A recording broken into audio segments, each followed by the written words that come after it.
भीम जय शिवराय मित्रांनो, भारतामध्ये consumer act हा लागू आहे. तर कंझ्युमर म्हणजे कोण? हे सोप्या भाषेत मी तुम्हाला सांगतो, की जो व्यक्ती काही पैसे देऊन एखादी वस्तू विकत घेतो, तो कंझ्युमर आहे. किंवा एखादा व्यक्ती पैसे देऊन कोणती सेवा घेतो, तो सुद्धा कंझ्युमरमध्ये येतो. परंतु मित्रांनो, जर एखादी सेवा तुम्हाला फ्रीमध्ये भेटत आहे, त्यासाठी तुम्हाला कोणताही शुल्क भरावे लागत नाही. जसे की गव्हर्नमेंट हॉस्पिटलमध्ये तुम्ही जाल, तर तिथे तुम्हाला ट्रीटमेंट फ्रीमध्ये भेटते. ₹1 तुम्हाला तिथे द्यावा लागत नाही. तर तिथे मात्र तुम्ही कंझ्युमर राहत नाही.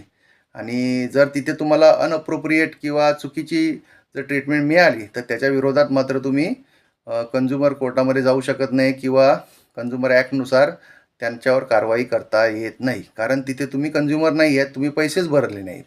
पैसे जेव्हा तुम्ही भरता किंवा एखाद्या गोष्टीसाठी किंवा सेवेसाठी पैसे देता, त्याच वेळी तुम्ही कंझ्युमर होता. त्याशिवाय तुम्ही कंझ्युमर होऊ शकत नाही. तुम्हाला मी इन्फॉर्मेशन कशी वाटली मित्रांनो? तुम्ही नक्की सांगा. जय भीम.